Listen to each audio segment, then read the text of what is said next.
د دواړو جهانو سردار مبارک معلم کائنات صلی الله علیه وسلم هغه مبارک خپل صحابه ته د قران شریف فضیلت بیانولو. نو ته فرمایل چې تاسو دا خوخوي چې دغه خورته ورکوس شي او دغه زینه دوا قیمتي او خراولي او بالکل په مفتو کې راولي چې پاغه باندې ظلم او زیاتی هغه الزام هم پتا سونه لګي، په غلا کې مرانه شي، په ګناه کې مرانه شي، بس دغه خورته ورکوس شي او دا غینه یو دوا قیمتي او خراولي. نو هغه زمانہ کې او خړیر قیمتي سرمایه و.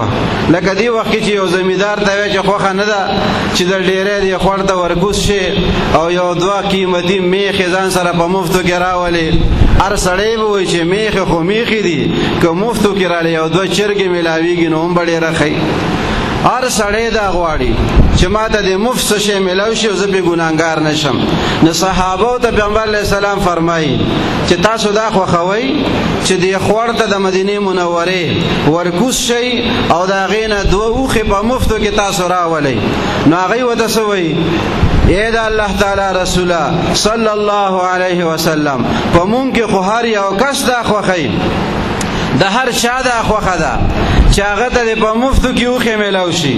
یو اوښه څومره قیمتي وي، د یوې اوښې څومره لوی قدري، او چې لا دوه اوښې وي او بالکل بې قیمته تا ته میلاو شي، په مفتو کې درته میلاو شي، هېڅ قیمت دې پې خرڅ نه شي او په غلا دې هم نه رانیولي، نو دا به څومره د خوشحالۍ خبره.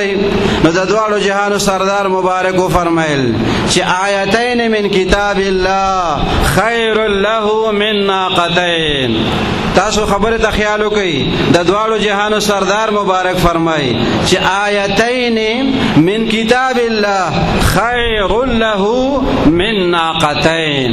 د الله تعالی د کتاب دو آیاتونه دا غوره دي دغه سړي ته د دوو اوښونه.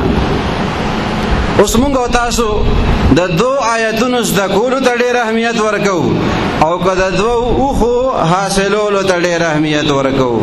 دې ځای کې د جومات کې یو قاري صاحب ناست دي او هغه خلکو ته درس ورکوي، ماشومان ورسره آیاتونه زده کوي، تجوید ورسره زده کوي، دین ورسره زده کوي. او دغه ځای کې د جومات په دروازه باندې آواز وشي چې هغه ځای کې څوک راغلي دي او هغوی مفتو کې چیلې تقسیموي، چرګې تقسیموي.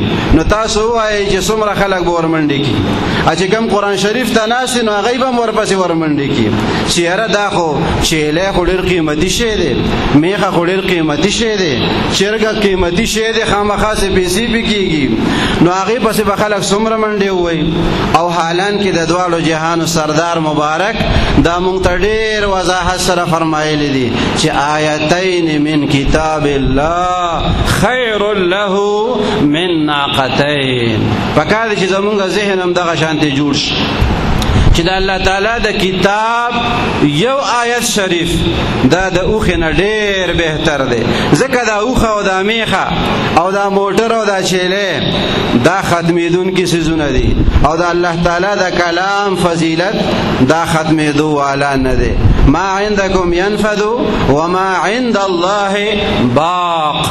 تاسو سره چې څه دي دا ختمېږي، که مال دی دا ختمېږي، که میخه ده، که اوښه ده، که ګاډی دی، که بنګله ده، که عهده ده، که اختیارات او اقتدار دی، که عمر دی، که صحت دی، که ځواني ده، که وخت دی، دا هر څه ختمېږي او تېرېږي. او د الله تعالی سره چې کوم اجر او ثواب دی هغه نه ختمېدونکی دی. نو نه ختمېدونکی او ختمېدونکی دا دواړه برابرېدی شي؟ هېڅ کله نشي برابرېدی. چې الله ورسره نه برابروي نو څوک یې ورسره برابرولی شي؟ نو پکار دی چې زمونږ ذهن هم دغه شانتې جوړ شي.